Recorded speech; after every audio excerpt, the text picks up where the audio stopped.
Date है आज 24 जनवरी 2022। ये सब टॉपिक डिस्कस करेंगे इस क्लास में। फर्स्ट टॉपिक है release of banking on electric vehicles in India report. ये प्रीलिम्स और जीएस पेपर 3 के लिए इंपॉर्टेंट है। ये रिपोर्ट अभी रिलीज की है नीति आयोग और रॉकी माउंटेन इंस्टीट्यूट ने मिलकर। ये रॉकी माउंटेन इंस्टीट्यूट यूएसए में एक ऑर्गेनाइजेशन है, इसका ऑफिस इंडिया में भी है, जिसको रॉकी माउंटेन इंस्टीट्यूट इंडिया बोलते हैं। तो नीति आयोग को तो आप जानती हो क्या है, इन दोनों ने मिलकर रिलीज की है। इसका ऑब्जेक्टिव क्या है, टारगेट ये हमें याद रखना है। इसका टारगेट ये है कि जो प्रायोरिटी सेक्टर लैंडिंग होती है ना, पीएसएल, इसमें क्या है, पीएसएल क्या होता है, प्रायोरिटी सेक्टर लैंडिंग। ये प्रायोरिटी सेक्टर लैंडिंग, लैंडिंग का मतलब आप जानते हो उधार देना।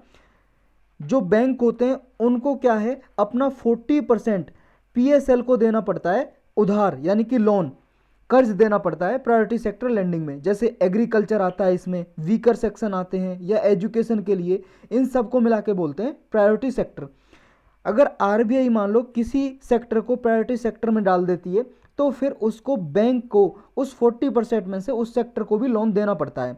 तो इस रिपोर्ट के आधार पे इन्होंने ये सिफारिश की है कि जो इकोसिस्टम है, इलेक्ट्रिक मोबाइल इकोसिस्टम, यानी कि इलेक्ट्रिसिटी से चलने वाले व्हीकल्स हैं जो, इनको प्रमोट करने के लिए, इनके लोन लेने के लिए इस सेक्टर को भी प्रायोरिटी सेक्टर में डाला जाए। ये आरबीआई से इन्होंने रिक्वेस्ट की है कि RBI priority sector lending programme में गाइडलाइंस में इस सेक्टर को भी, इलेक्ट्रिक व्हीकल्स को भी इंक्लूड करे, कि अगर कोई आदमी इलेक्ट्रिक व्हीकल खरीदने के लिए लोन लेना चाह रहा है तो वो भी प्रायोरिटी सेक्टर लैंडिंग में आए। तो इससे क्या है, बैंक लोन आसानी से दे सकेंगे ऐसे लोगों को। नेक्स्ट टॉपिक है fourth Asia ministerial conference on tiger conservation. ये प्रीलिम्स और जीएस पेपर 3 के लिए इंपॉर्टेंट है। ये देखो, इंडिया ने अभी इसमें पार्टिसिपेट किया। फोर्थ एशिया मिनिस्ट्रियल कॉन्फ्रेंस हुई टाइगर कंजर्वेशन के लिए, टाइगर को बचाने के लिए, कंजर्व करने के लिए ये मिनिस्ट्रियल कॉन्फ्रेंस होती है, मीटिंग होती है। कॉन्फ्रेंस मतलब मीटिंग, जिसमें इंडिया ने पार्टिसिपेट किया। ये ग्लोबल टाइगर रिकवरी प्रोग्राम है। इसमें एक तरह से इसकी प्रोग्रेस को रिव्यू करने के लिए मीटिंग हुई। ये एक प्रोग्राम चला रखा है वर्ल्ड वाइड। इसमें टाइगर को कंजर्व किया जाता है, टाइगर को संरक्षित किया जाता है। इंडिया ने यहाँ पे ये बताया कि जो टाइगर रेंज कंट्रीज़ हैं उनके लिए आसान बनाया नियमों को, कि जो न्यू दिल्ली डिक्लेरेशन है टाइगर को बचाने के लिए, और अभी इसी साल रसिया में व्लादिवोस्टोक में ग्लोबल टाइगर समिट होने वाला है। देखो, ग्लोबल टाइगर फोरम है, इसका समिट होता है, मीटिंग होती है, टाइगर को कैसे बचाया जाए, और किसी कंट्री ने अच्छे इफर्ट लगाएं, प्रयास लगाएं टाइगर को कंजर्व करने के लिए, बचाने के लिए, तो वो अपने प्रयास शेयर करे दूसरी कंट्री के साथ। ऐसा कुछ इसमें शेयर होता है इस मीटिंग में, जो ग्लोबल टाइगर समिट होता है। तो इससे होने से पहले ये मीटिंग हुई है, मिनिस्ट्रियल कॉन्फ्रेंस मीटिंग, जिसमें इंडिया ने भी पार्टिसिपेट किया है। इंडिया देखो ग्लोबल टाइगर फोरम का फाउंडिंग मेंबर है। बहुत सारे कंट्री इसके जिसमें टाइगर पाए जाते हैं वो इसके मेंबर हैं ग्लोबल टाइगर फोरम के। इन्होंने ये इसलिए बनाया था फोरम, ताकि टाइगर को कंजर्व किया जा सके। अगर इंडिया की प्रोग्रेस देखें कि इंडिया ने क्या उन्नति की है टाइगर को बचाने के लिए, ये देखो, ग्लोबल जो टाइगर फोरम है ना, इसने टारगेट रखा था कि 2022 तक जिस भी कंट्री में जितने भी टाइगर हैं उनको 2022 तक आते आते डबल करना है। यानी कि अगर किसी में 10 टाइगर है तो 20 करना है, 100 है तो 200 करने हैं। लेकिन इंडिया ने अपना ये टारगेट 4 साल पहले ही अचीव कर लिया, 2018 में ही डबल कर दिए, डबल से भी ज़्यादा कर दिए टाइगर की पॉपुलेशन इंडिया ने। तो इंडिया यही जो टाइगर कंजर्वेशन के लिए प्रोग्राम चला रहा है, यही programme lion, dolphin, leopard, snow leopard और भी वाइल्ड कैट्स हैं उनको डबल करने के लिए, उनकी पॉपुलेशन को कंजर्व करने के लिए इंडिया ये चला रहा है। और देखो फ्यूचर में आगे जो चीता हमारे इंडिया से विलुप्त हो चुका है, यानी कि एक्सटिंक्ट हो चुका है, उसको इंट्रोड्यूस करना चाहता है। अभी देखो चीता ईरान में मिलते हैं, ईरान में, ईरान आप जानते हो कंट्री कहाँ पे।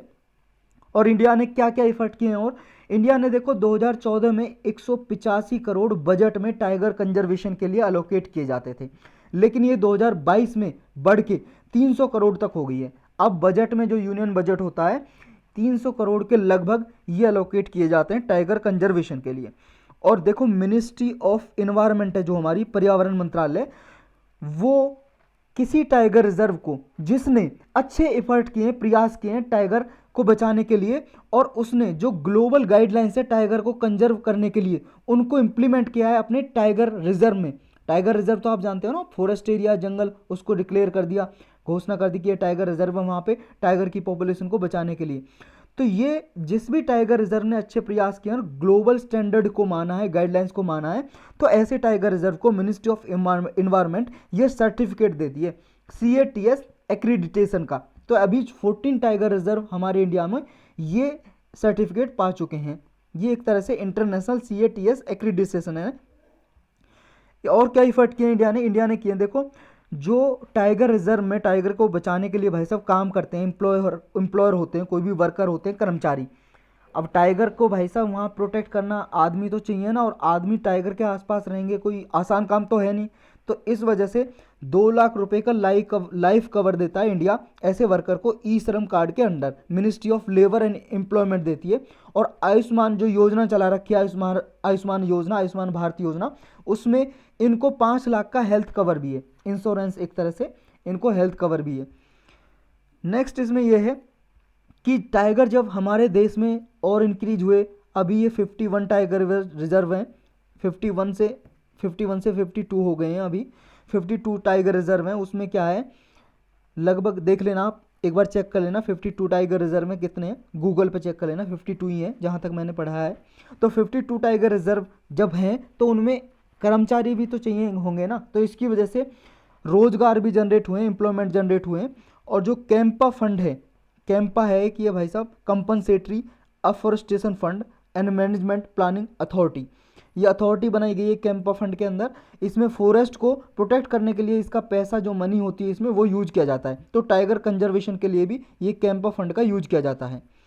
नेक्स्ट टॉपिक है लोकसभा प्रिविलेज कमेटी।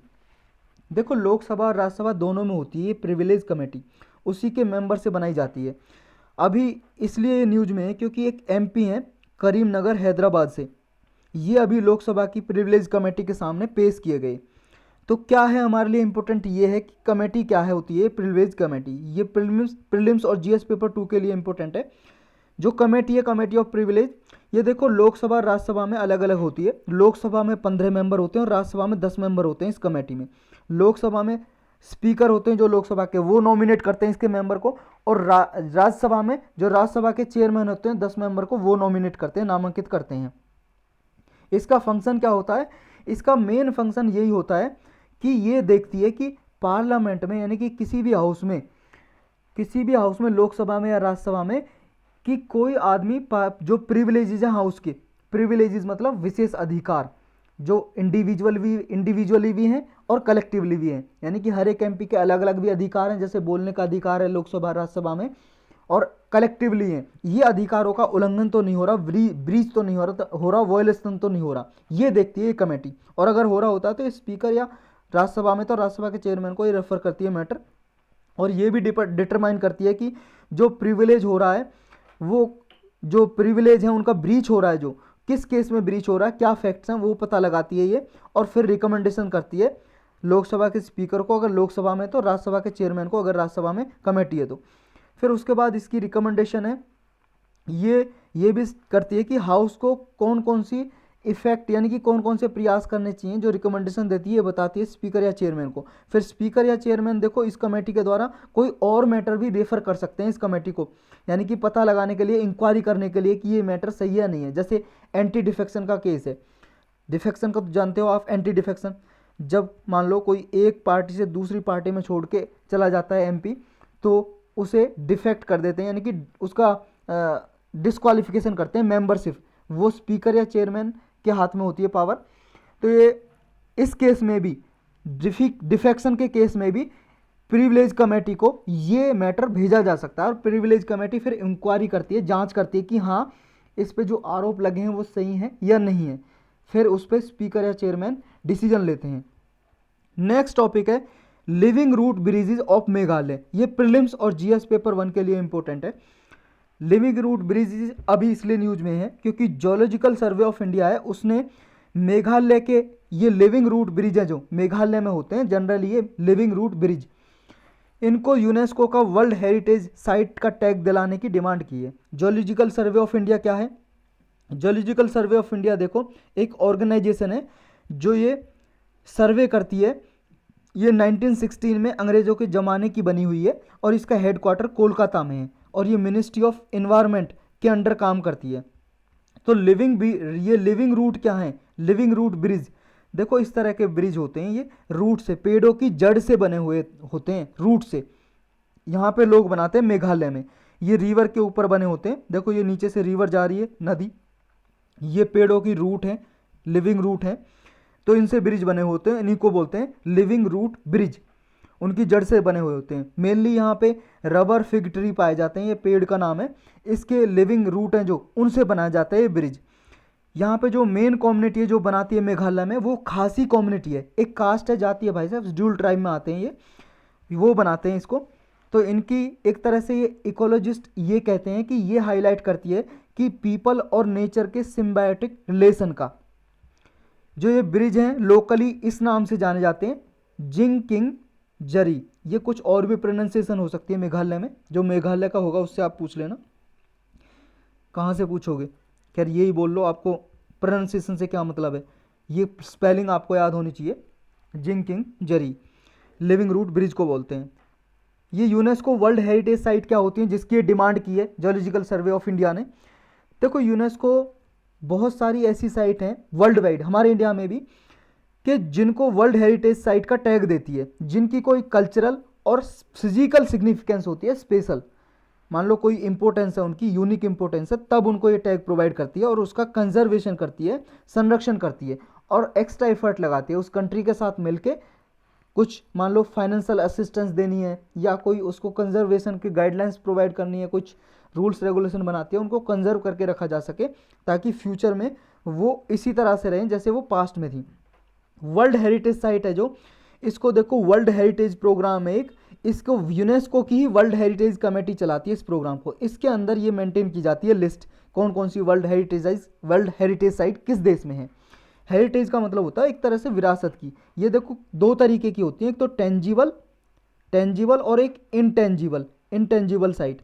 तो हमारे इंडिया में भी टेंजिबल और इंटेंजिबल साइट का टैग दिया जाता है। अभी देखो कुछ समय पहले दुर्गा पूजा को डिक्लेयर किया था यूनेस्को ने इंटेंजिबल हेरिटेज साइट की लिस्ट में, वो हमने पढ़ा भी था, आपने देखा भी होगा लेक्चर। अब ये जो यूनेस्को है ये आइडेंटिफाई करती है कि वो जो कल्चरल या नेचुरल हेरिटेज है जिसको डिक्लेयर करने की बात कर रही है, तो उसको देखती है, चेक करती है कि हाँ उसकी यूनिक सिग्निफिकेंस है या नहीं है, तो फिर उसके आइडेंटिफाई करती है, प्रोटेक्शन और कंजर्वेशन के लिए स्टेप लेती है। इसमें देखो एक इंटरनेशनल ट्रीटी हुई थी 1972 में, एक कन्वेंशन हुई थी, convention concerning the protection of world cultural and natural heritage, ये यूनेस्को ने 1972 में अडॉप्ट की थी। इसी के तहत ये प्रोग्राम चलाए जाते हैं जो वर्ल्ड हेरिटेज कमेटी चलाती है, वर्ल्ड हेरिटेज प्रोग्राम, और इसी के अंदर ये वर्ल्ड हेरिटेज साइट को प्रोटेक्ट किया जाता है। एक तरह से लिस्ट होती है जिसमें ये रखा जाता है इनको, जो भी ये साइट होती हैं। नेक्स्ट टॉपिक है how the quad can help climate action. Prelims और जीएस पेपर 3 के लिए इंपॉर्टेंट है। क्वाड आपको पता है 4 देशों का एक ग्रुप है जिसमें इंडिया, ऑस्ट्रेलिया, यूएस और जापान है। तो ये क्वाड क्लाइमेट एक्शन के लिए, क्लाइमेट चेंज है जो उसके कैसे उसमें फ़ायदा कर सकता है, बेनिफिट कर सकता है, मेन टारगेट ये है। 2004 में देखो सबसे पहले क्वाड का जो आइडिया है निकल के आया। 2004 में सुनामी आई थी इंडियन ओशन में, इंडियन ओशन में जो ये है आसपास की कंट्री है वहाँ पे सुनामी आ गई थी, फ्लड आ गई थी, बाढ़ आ गई थी। तो तब ये चारों कंट्री एक साथ आए थे, तब आइडिया निकल के आया था ताकि इन्वायरमेंटल जो डिग्रेडेशन है पूरे प्लानिट पे उसको कैसे सेव किया जाए। तो ये इफ़र्ट्स अगर क्वाड लगाए इस रिगार्ड में कि क्लाइमेट एक्शन के लिए, तो क्या इफ़र्ट लगा सकता है। देखो फर्स्ट मीटिंग जो हुई थी, फॉर्मल मीटिंग यानी कि लीडर समिट हुआ था क्वाड का, वो यूएसए में हुआ था 2021 में। पहली बार इनका समिट हुआ था जिसमें इन्होंने ये प्रतिज्ञा की, प्लेज की कि क्लाइमेट क्राइसिस से लड़ा कैसे जाए और इमर्जिंग टेक्नोलॉजीज में कैसे पार्टनरशिप बढ़ाई जाए। जो जलवायु संकट आ रहे हैं, क्लाइमेट क्राइसिस हो रहा है क्लाइमेट चेंज की वजह से, उससे कैसे निपटा जाए। तो इन्होंने इंडो पैसिफिक जो रीजन है उसमें क्लाइमेट चेंज से कैसे निपटा जाए, इसके लिए इन्होंने इंफॉर्मेशन शेयरिंग के लिए जोर दिया। और दूसरा डिजास्टर रेजिलेंट इंफ्रास्ट्रक्चर बनाने पे। डिजास्टर रेजिलेंट का मतलब है कि आपदा जो आती है, संकट आता है, कि मान लो भूकंप आए तो ऐसी बिल्डिंग बने कि भूकंप आने पे वो गिरे ना, तो ऐसा जो इंफ्रास्ट्रक्चर बनाया जाए, इस पे इन्होंने एक दूसरे के इंफॉर्मेशन शेयर करने की बात की और टेक्नोलॉजी शेयर करने की बात की। नेक्स्ट, ये जो न्यू टेक्नोलॉजी फैसिलिटी है डिजास्टर इंफ्रास्ट्रक्चर के लिए, देखो 2019 में इंडिया ने एक coalition for disaster resilient infrastructure इसका अनाउंसमेंट किया था। इसमें ये किया जाता है कि जो स्मॉल आइलैंड नेशन है, जैसे आइलैंड नेशन का मतलब आइलैंड कंट्री है कोई, चारों तरफ पानी से घिरी हुई है, ये कंट्री के ज़्यादा चांसेस हैं, अगर क्लाइमेट चेंज हुआ तो इसके कंट्री के ज़्यादा चांसेस हैं डूबने के, क्योंकि इस पर पानी भर जाएगा भाई साहब सी लेवल राइज होने की वजह से। तो इन कंट्रीज़ में कैसे इंफ्रास्ट्रक्चर बनाया जाए कि अगर मान लो क्लाइमेट चेंज हो तो इन पे इफेक्ट कम हो। नेक्स्ट ये है कि ज़रूरत क्या है अभी करने की, what needs to be done. देखो क्वाड क्या है, इंक्लूसिव एनर्जी ट्रांजिशन के लिए ये टेक्नोलॉजी, मैन्युफैक्चरिंग में, फाइनेंस में हेल्प कर सकता है। ये टेक्नोलॉजी भी प्रोवाइड कर सकता है, जैसे इंटरनेशनल सोलर अलायंस है या ओसोवैग है, इनके अंदर इनमें क्या है वो एक्सपर्टीज भी प्रोवाइड कर सकता है, टेक्नोलॉजी भी प्रोवाइड कर सकता है क्वाइड। और इंडिया देखो मैन्युफैक्चरिंग इंफ्रास्ट्रक्चर में ये टेक्नोलॉजी को यूज कर सकता है। एक तरह से देखो जो चाइना वर्ल्ड की फैक्ट्री माना जाता है, क्योंकि सबसे ज़्यादा लगभग वहाँ पे प्रोडक्शन होती है और पूरे वर्ल्ड वाइड ट्रेड करता है, चाइना अपना माल भेजता है। तो चाइना को टेक ओवर करने के लिए ये क्वाड की सहायता ली जा सकती है, एक तरह से एडवांटेज लिया जा सकता है लो कॉस्ट में प्रोडक्शन करने के लिए। फंडिंग भी यूज हो सकती है, क्वाड का रोल हो सकता है फंडिंग में भी, सस्टेनेबल एनर्जी के लिए। तो और क्या सिग्निफिकेंस है इसकी क्वाड की, और क्वाड की ज़रूरत क्या है। देखो क्वाड क्या है, जो ये 4 देशों का नेशन है, ये एक स्ट्रेटजिक ग्रुप भी है। और देखो ये क्या है, जो प्लानेट पे, इंटायर प्लानेट पे जो प्रॉब्लम है उनको सस्टेनेबल तरीके से सॉल्व करने के लिए यूज किया जा सकता है। क्वाड ग्रुपिंग है क्या, थोड़ा ब्रीफली जान लेते हैं। वैसे तो अलग लेक्चर में हमने इसको पढ़ा हुआ है। 4 देशों का नेशन है, जैसा ऊपर हमने डिस्कस किया, जापान, इंडिया, यूएस और ऑस्ट्रेलिया, ये 4 नेशन है। इन चारों के इंटरेस्ट लगभग सेम है। एक तो चारों डेमोक्रेटिक नेशन है, लोकतंत्र है चारों देश में, और दूसरा ये मैरीटाइम ट्रेड और सिक्योरिटी के इन चारों कंट्रीज के इंटरेस्ट हैं मैरीटाइम ट्रेड और सिक्योरिटी के लिए। मैरीटाइम जहाँ पे भी वर्ड आ जाए समझ लो समुद्र की बात हो रही है, यानी कि ओशन के थ्रू जो ट्रेड होती है उसके लिए सिक्योरिटी और व्यापार आसानी से होता रहे, ये चारों कंट्री चाहते हैं। इसका जेनेसिस कहाँ से हुआ, जेनेसिस मतलब ओरिजिन, कहाँ से उत्पत्ति हुई। इसकी उत्पत्ति हुई देखो 2004 में। सबसे पहले ये चारों कंट्री, जब यहाँ इंडियन ओशन में सुनामी आई थी तो एक साथ आई थी, यानी कि इन नेशन को बचाने के लिए, इनकी असिस्टेंस, सहायता करने के लिए। फिर 2007 में पहली बार ये चारों कंट्री मिली, आसियान का समिट हो रहा था। आसियान आपको पता है एक ग्रुप है 10 देशों का, ASEAN south east Asian nation है। इसमें ये वाले साउथ ईस्ट एशियन नेशन है, ये वाले इधर वाले इंडोनेशिया, म्यांमार, थाईलैंड वगैरह, कई बार हमने डिस्कस किया आसियान के बारे में भी। तो चारों कंट्री दूसरी बार 2007 में आई। तो फिर इन्होंने इंटेंशन जाहिर की कि चारों कंट्री एक साथ आए मैरीटाइम कोऑपरेशन के लिए। तो इसकी सिग्निफिकेंस क्या है इस ग्रुप की, पहली तो वही है कि इनके लाइक माइंडेड कंट्रीज हैं, चारों डेमोक्रेटिक नेशन है, तो अपने म्यूचुअल इंटरेस्ट को सर्व कर सकते हैं, कोलैबोरेट कर सकते हैं। दूसरा ये इंडो पैसिफिक रीजन में कि मैरीटाइम सिक्योरिटी के लिए अवेयर फैला सकते हैं, प्रमोट कर सकते हैं। और चौथा ये इंडिया के लिए, देखो इंडिया के लिए कई सारे ग्रुप है जिन्हें इंडिया, ऑस्ट्रेलिया, जापान, यूएस से एक साथ इंटरेक्ट करते हैं, और एक क्वाड भी है। चाइना का क्या कहना है, चाइना का क्या व्यू है क्वाड के लिए। देखो चाइना इसको एशियन नाटो बोलता है। नाटो आप सब लोग जानते हो क्या है, NATO North Atlantic Treaty Organisation है, जो कोल्ड वार जब चल रहा था, ये 1949 में बनी थी। सेकेंड वर्ल्ड वार के खत्म होने के बाद यूएसए ने और यूएसए के जो अलाई कंट्री है उन्होंने मिलकर बनाई थी, रसिया के अगेंस्ट एक मिलिट्री ऑर्गेनाइजेशन है। तो इसको भी ये मिलिट्री ऑर्गेनाइजेशन बताता है चाइना के विरुद्ध, क्वाड को नाटो की तरह। तो इसलिए इसको एशियन नाटो का नाम देता है, क्वाड को चाइना, यानी कि ये मिलिट्री ऑर्गेनाइजेशन है, ये बोलता है। और ये जो है एक जो पूर्व प्रधानमंत्री थे, पीएम थे जापान के, जापानीज पीएम शिंजो एबे, इनका एक लेक्चर हुआ था इंडियन पार्लियामेंट में, यानी कि उन्होंने एड्रेस किया था, संबोधन किया था, उसका नाम था कॉन्फ्लुएंस ऑफ टू सीज। वहाँ पे क्वाड का कंसेप्ट निकल के आया, राइज हुआ ये सही तरीके से। नेक्स्ट टॉपिक है रूफटॉप सोलर स्कीम। ये प्रीलिम्स और जीएस पेपर 3 के लिए इंपॉर्टेंट है।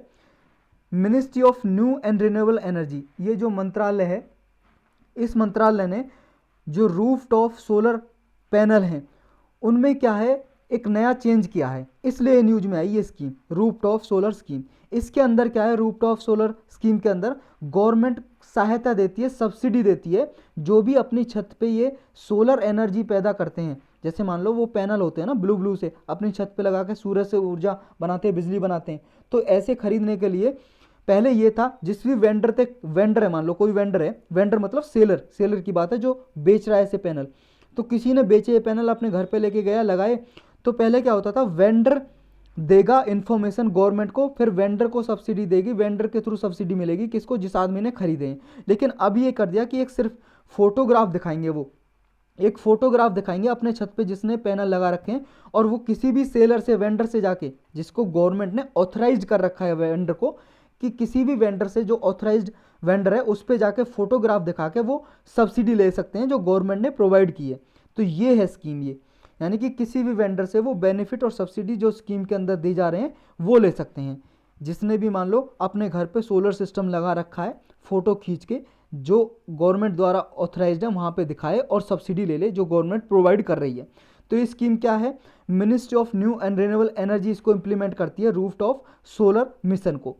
इसमें क्या है, ग्रिड कनेक्टिविटी का भी इसमें एक प्रोविजन है, यानी कि अगर कोई सोलर एनर्जी ज़्यादा प्रोड्यूस कर रहा है तो वो जो खंबे लगे होते हैं ना बिजली के, तो वहाँ पे भी ट्रांसफ़र कर सकते हैं, ऐसा वो करवा सकता है, अपना ग्रिड कनेक्टिविटी भी करा सकता है रूफटॉप सोलर स्कीम के जरिए, जो भी इंसान अपने घरों में बिजली बना रहे हैं सोलर एनर्जी। इसका टारगेट ये है इस स्कीम का कि 40,000 मेगावाट रूफटॉप सोलर प्रोजेक्ट से 2022 तक प्रोड्यूस करना है इंडिया को। इस स्कीम में इम्प्लीमेंट कौन करता है इस स्कीम का, जो स्टेट की डिस्कॉम होती है ना, डिस्कॉम का मतलब डिस्ट्रीब्यूशन कंपनी, डिस्ट्रीब्यूशन कंपनी होती है आपके घरों तक खंबे गाड़ के जो बिजली पहुंचाती हैं, उन कंपनियों को बोलते हैं डिस्कॉम या डिस्ट्रीब्यूशन कंपनी। तो वो इस स्कीम को इम्प्लीमेंट करती हैं। जो मिनिस्ट्री है, जो रिन्यूएबल मिनिस्ट्री है, सेंट्रल मिनिस्ट्री, वो इसमें 40% तक सब्सिडी देती है 3 किलोवाट तक, फर्स्ट 3 किलोवाट तक जो एनर्जी प्रोड्यूस करता है, और 20% देती है 3 किलोवाट से 10 किलोवाट तक जो सोलर पैनल कैपेसिटी जिसकी है, इतनी एनर्जी प्रोड्यूस करता है। जो भी रेजिडेंशियल कंज्यूमर है, इसमें जो भी कॉस्ट आती है उस पर सब्सिडी दी जाती है ताकि उनकी कॉस्ट रिड्यूस हो जाए। इसका मेजर ऑब्जेक्टिव क्या प्रोग्राम का, क्यों चलाया जा रहा है ये रूफटॉप सोलर मिशन या प्रोग्राम, देखो इसमें एक तो ग्रिड कनेक्टिविटी को प्रमोट करने के लिए, कि कोई मान लो अपने घर पे रेजिडेंशियल एरिया पे या कम्युनिटी, कोई रेजिडेंस बिल्डिंग है, कम्युनिटी बिल्डिंग है, उस पर कोई सोलर एनर्जी प्रोड्यूस हो रही है। मान लो जैसे कम्युनिटी बिल्डिंग का मतलब कोई बैठक होती है, चौपाल होती है रूरल एरिया में, या फिर शहरी क्षेत्र में कोई कम्युनिटी हॉल होते हैं, या इंस्टीट्यूशन है, कोई इंडस्ट्री है, या कॉमर्शियल कोई भी एस्टेब्लिशमेंट है, तो इन पर कोई एक्स्ट्रा बिजली प्रोड्यूस हो रही है तो उसको ग्रिड से कनेक्टेड किया जाए, पोल से, खंभों से। मेन टारगेट इसका ये है। दूसरा ये है कि इस पर देखो अभी फॉसिल फ्यूल से जो बिजली बनती है, जीवाश्म ईंधन यानी कि जैसे कोल है, कोयले से हमारे यहाँ पे ज़्यादा बिजली बनती है, मेजॉरिटी ऑफ पावर प्रोड्यूस होती है by coal in thermal power plant में। तो जो कोयले से बिजली बनती है इससे बहुत ज़्यादा कार्बन इमिशन होता है और इन्वायरमेंट में ग्रीन हाउस गैस का इमिशन ज़्यादा बढ़ जाता है, जिसकी वजह से ग्लोबल वार्मिंग होती है और क्लाइमेट चेंज होता है। तो ये इस पे डिपेंडेंस घटेगी फॉसिल फ्यूल पे, अगर इलेक्ट्रिसिटी जनरेट होगी किसके थ्रू, सोलर एनर्जी के थ्रू, तो ये इन्वायरमेंट फ्रेंडली भी होगी, पर्यावरण को कोई नुकसान भी नहीं होगा, इससे इन्वायरमेंट के लिए अच्छा सोर्स है। और private sector, state government, individual, सबका पार्टिसिपेशन बढ़ाया जाए इन्वायरमेंट को प्रोटेक्ट करने में, ये भी इसका टारगेट है। नेक्स्ट है कि जो इन्वायरमेंट है, सोलर पावर के जरिए इन्वायरमेंट को फ़ायदा पहुंचाया जाएगा, वो ये जो हमने ऊपर डिस्कस किया। बेनिफिट क्या क्या होंगे, पहला बेनिफिट तो यही है कि इससे क्या है, एक अल्टरनेटिव सोर्स मिल जाएगा इलेक्ट्रिसिटी को प्रोवाइड करने का, यानी कि इलेक्ट्रिसिटी को जनरेट करने का। दूसरा वो इन्वायरमेंट बेनिफिट, इन्वायरमेंट पे जो फॉसिल फ्यूल्स की वजह से जो इन्वायरमेंट में ग्रीन हाउस गैस का इमिशन होता है वो घट जाएगा, रिड्यूस हो जाएगा। नेक्स्ट ये है कि इससे जो रिमोट एरियाज हैं, मान लो दूर दराज के इलाके हैं, पहाड़ी इलाके जहाँ पे बिजली नहीं पहुँच पाई है और बिजली पहुँचाना वहाँ पे मुश्किल है, क्योंकि पहाड़ी इलाके हैं, वहाँ पे खंबे नहीं गाड़े जा सकते, पोल बिजली के नहीं गाड़े जा सकते, लगाए जा सकते, इंस्टॉल नहीं किए जा सकते, तो वहाँ पे क्या है, ये सोलर पैनल के जरिए बिजली दी जा सकती है उन घरों में, तो ये भी फ़ायदा है। नेक्स्ट ये है कि जो सोलर ये रूफटॉप सोलर प्रोग्राम है, इंडिया में क्या पोटेंशियल है। देखो इसमें ministry of new and renewable energy है, उसने ये टारगेट रखे हैं, पैक्ड किए हैं, फिक्स किए हैं, रूफटॉप सोलर से 124 गीगावाट तक ये एनर्जी प्रोड्यूस की जाए टोटल। चैलेंजेस क्या हैं इसके सामने, चुनौतियाँ क्या हैं, क्या क्या बाधाएं हैं। देखो एक तो है सप्लाई में क्या है, क्योंकि देखो सोलर पैनल और सनलाइट, ऐसा तो नहीं है सनलाइट हर जगह पे 24 घंटे निकलती है, रात में होती नहीं है, और दूसरा कहीं पे बादल होते हैं, कहीं पे सूरज नहीं निकलता, तो सनलाइट 24 आवर नहीं होती, दिन में भी 12 आवर नहीं होती, एक चैलेंजेस ये भी है। और सोलर पैनल की एफिशिएंसी भी है। बहुत सारे सोलर पैनल ऐसे होते हैं कि सही से प्रोड्यूस नहीं कर पाते अच्छी बिजली, उनकी एफिशिएंसी कम होती है। दूसरा चैलेंज ये है कि इसमें स्टोरेज के लिए फैसिलिटी चाहिए। देखो जब सोलर पैनल से बिजली बनाई जाएगी तो बैटरी वगैरह जो होती हैं उनको स्टोर करने के लिए एनर्जी को चाहिए, तो ये भी एक एडिशनल कॉस्ट आएगी, इससे एक चैलेंज ये है। नेक्स्ट ये है कि अगर रेजिडेंशियल एरिया में लगाई जाए, मान लो किसी के घर के छत पे सोलर पैनल लगा दिए जाएं, तो फिर वो सारी छत को तो रूफ टॉप को पूरा वही घेर घेर लेंगे सोलर पैनल, तो वो छत किसी और काम के लिए यूज नहीं की जा सकती। तो एक ये भी चैलेंजेस है इसके लिए।